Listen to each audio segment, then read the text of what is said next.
Queridos irmãos, queridas irmãs, então esse vídeo é de número 370, a Gênesis capítulo 17, Anunciação do Consolador. Aí você pode me dizer assim, Luiz, mas você fala demais. Eu confesso que eu falo demais. Mas com todo respeito, você entende que é necessário falar demais quando é para o bem, é instrutivo, são informações preciosas que às vezes muitas pessoas desconhecem, às vezes muitas pessoas discordam, muitas pessoas concordam, mas não tem problema. É necessário o pró e o contra aqui na Terra. É assim que nós evoluímos, porque o contra, o pró, o pró ele já conhece, já aceita, entende. O contra ele tem por obrigação, depois de ouvir, raciocinar, analisar. Esse é o papel do contra. E será que ele, raciocinando, analisando, será que ele não chega numa mesma só denominação? Nós não exigimos nada. Mas eu não posso abjurar também aquilo que eu conheço. Então eu tenho que passar do jeito que eu conheço. E pode ter certeza de que a fonte onde eu busquei esse material, de onde eu trago esse material, não é aqui da Terra, não. Não pense você, com todo respeito, a colocação, que eu estou encontrando esse material nesse exato momento, aqui, nessa descrição de São João, que é o evangelista. Não. Isso eu trago de eras muito antiga. Só que nós temos que ser discretos. Então, veja bem.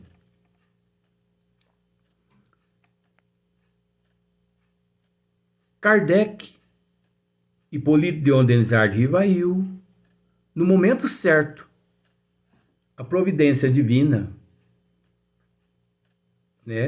enviou aqui para a Terra, naquele momento certo, enviou aqui para a Terra, essa doutrina, enviou aqui para a Terra esse coletivo. E no agrupamento, e na codificação, que é o decifrador e o agrupador, Kardec agrupou tudo, decifrou tudo, se utilizando ele na época das ciências, o que há 2000 anos atrás não existia essas ciências igual na época de Kardec. Por isso, o Cristo disse aqui, o Espírito de verdade, que é o coletivo, que é uma doutrina, que é um tronco, Kardec, o Cristo dizendo, a fim de que fique eternamente convosco o Espírito de verdade, que o mundo, veja bem, o mundo não pôde receber, porque não o vê. O mundo, gente, e não a humanidade. Engloba-se tudo. Não havia naquele momento, no mundo, conhecimento, vamos dizer assim, que pudesse, nada que pudesse confirmar para a humanidade tudo aquilo que Jesus havia dito e muito mais que ele podia dizer, mas por que ele mais não disse? Porque havia na época uma pobreza não só de intelecto, uma pobreza de cultura, como também uma pobreza de ciências para comprovar os fatos. Porque só se torna fato depois de comprovado. Até que se comprove, não é fato. Você sabe disso, não sabe? Com todo respeito. Comprovou, é fato. Não. Você ainda está estudando a matéria? Sim, então não é fato. Só vai se tornar fato depois que você comprovar, que você estudar a matéria e comprovar que de fato, expressão, é fato. Então, naquela época não existia as ciências. As que existiam, elas encontravam-se presas às mãos dos teologistas, arbitrários. Por isso, o Cristo não podia confiar tamanha grandeza divina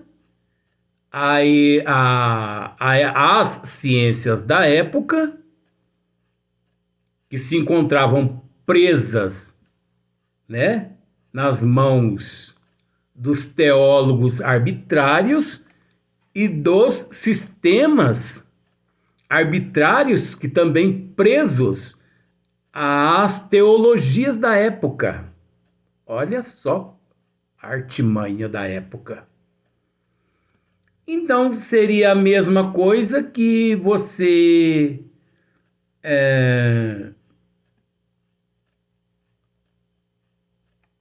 jogar uma pedra numa caixa de morimbondo e ficar ali embaixo daquela caixa de morimbondo, nu, perdão da expressão, nu. Bate uma pedra na caixa de morimbondo e fica embaixo dela ali, nu, sem proteção nenhuma, para ver o que acontece com o teu corpo. Agora, procura se equiparar.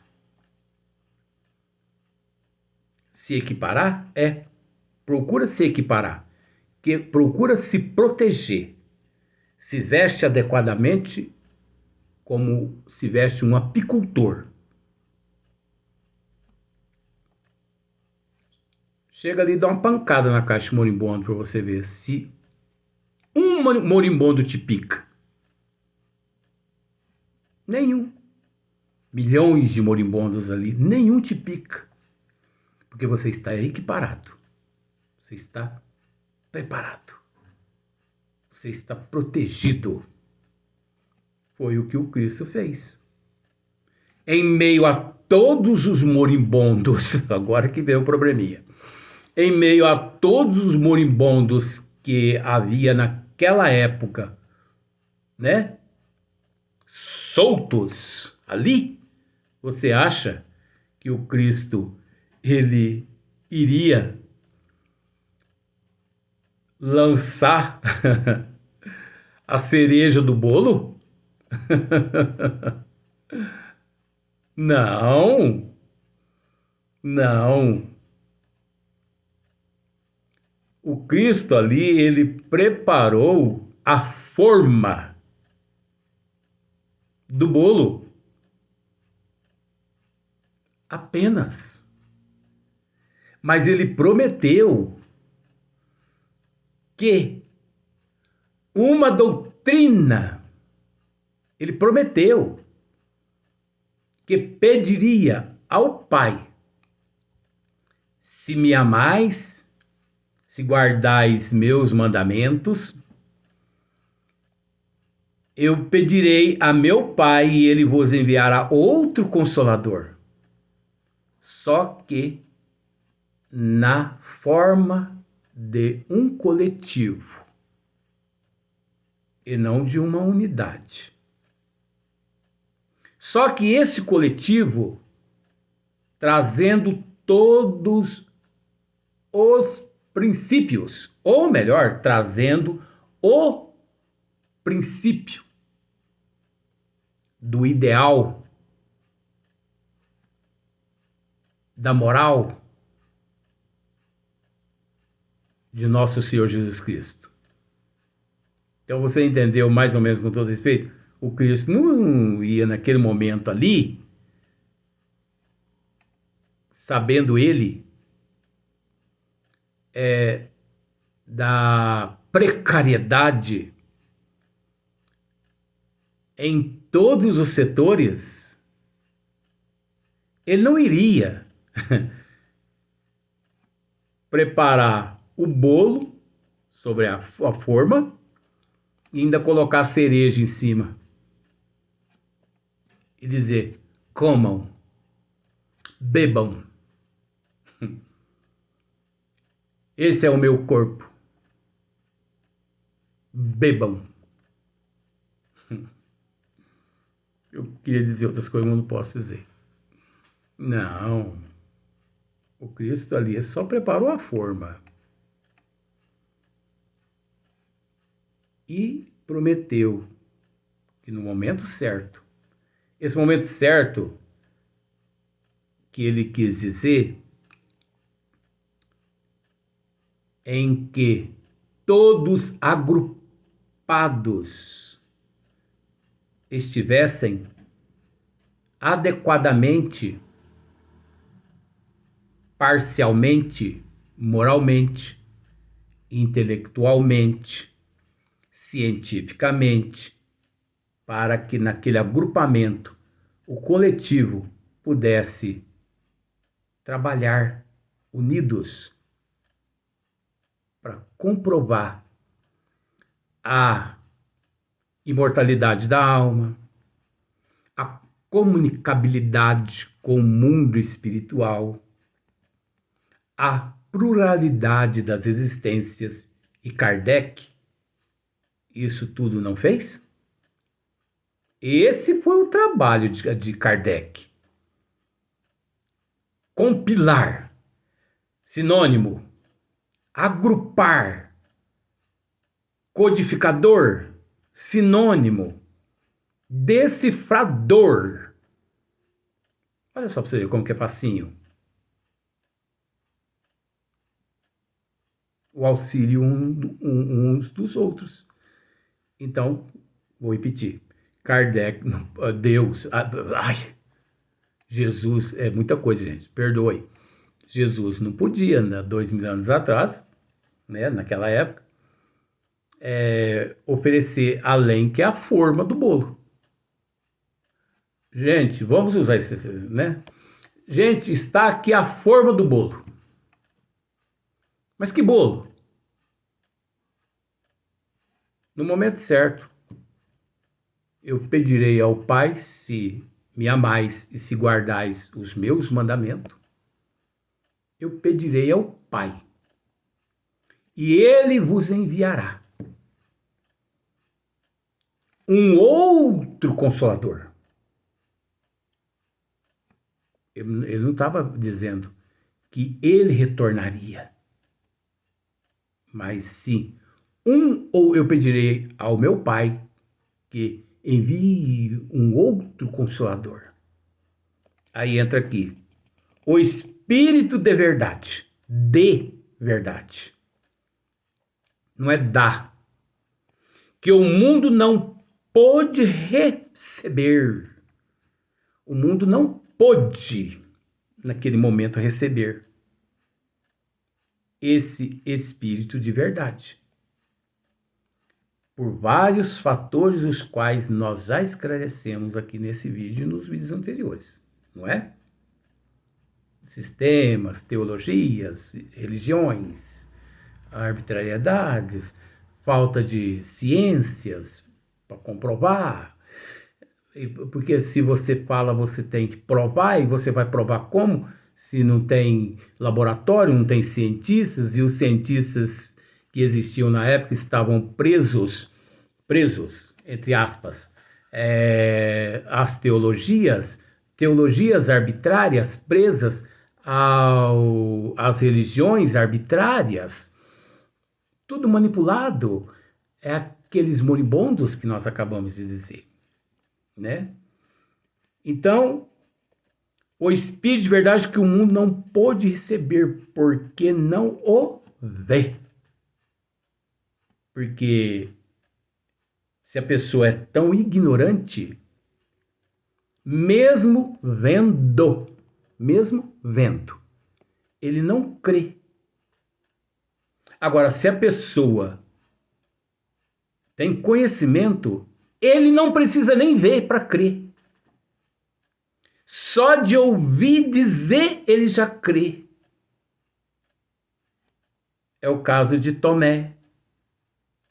Pois então toque, já que não creias, toque. Infelizes aqueles, né, que vendo não crê. Infelizes aqueles que não vendo crê.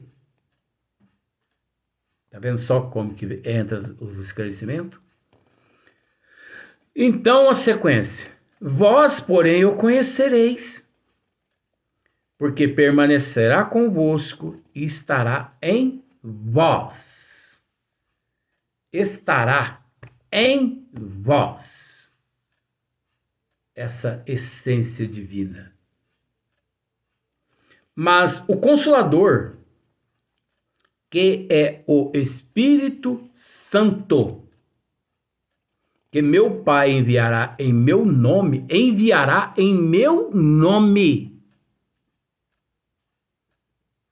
olha só, mas o Consolador, que é o Espírito Santo, a verdade, a vida, antes do Cristo, que é Deus, a inteligência suprema, a causa primeira de todas as coisas. Aquele magnânimo, o majestoso, o incriado. Esse é o Espírito Santo. Não esse Pai, Filho, Espírito Santo de Dante. Mas a gente respeita. Então tá. Mas o Consolador, que é o Espírito Santo, que meu Pai enviará em meu nome. Enviará em meu nome. Nós podemos pensar em Chico Xavier. Chico Xavier é o mesmo assunto, gente. Ih, isso aqui vai demorar. Graças a Deus vai demorar ainda. Chico Xavier, uma repórter, uma vez fez uma pergunta assim, tão indiscreta a ele, mas ele sabia, né, contornar a situação. A repórter perguntou para o Chico assim: Chico, o senhor poderia, com todo respeito, nos dizer se o teu retorno à pátria espiritual está perto? Olha, que pergunta mais... O repórter dela. Mas graças a Deus que ela fez essa pergunta tão indecente. E o Chico soube transmitir uma mensagem por toda a eternidade, registrada em nossos corações. Quando ele responde da seguinte forma: olha, minha filha, eu posso te dizer uma coisa. O grande chefe, olha só, o grande chefe, melhor, eu me encontro, minha filha, da seguinte forma: eu recebi uma incumbência do grande chefe, que seria distribuir um recado, uma mensagem. Vim distribuir essa mensagem, esse recado, de forma que aqui eu me encontro à espera do que o grande chefe designar. Então, o que o grande chefe, ele usava esse termo, o que o grande chefe decidir, está decidido. Olha que mensagem. O grande chefe me designou a trazer uma mensagem, a divulgar uma mensagem. Gente, Chico, naquele momento, falava de quem? Que grande chefe é esse? E muitas pessoas não raciocinavam que era o próprio Cristo. O Chico, eu vou usar o passado, ele foi uma promessa de Jesus a todos nós. O Chico foi a continuidade da promessa do Cristo a todos nós.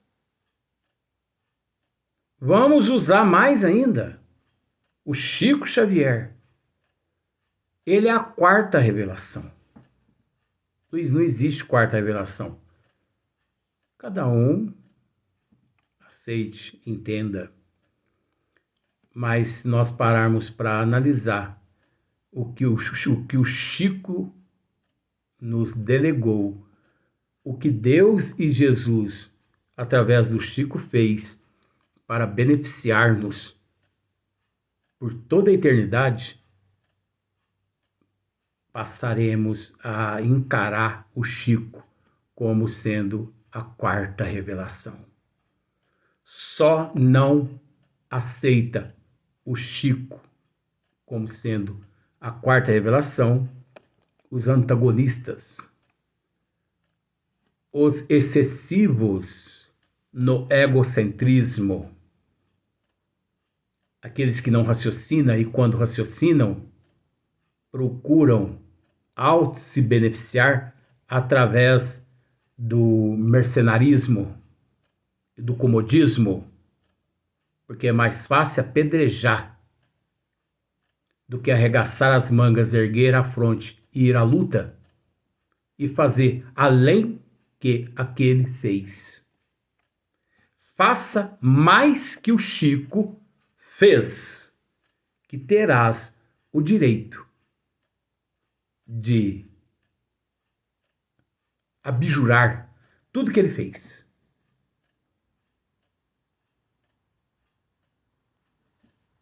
Vamos para o próximo vídeo.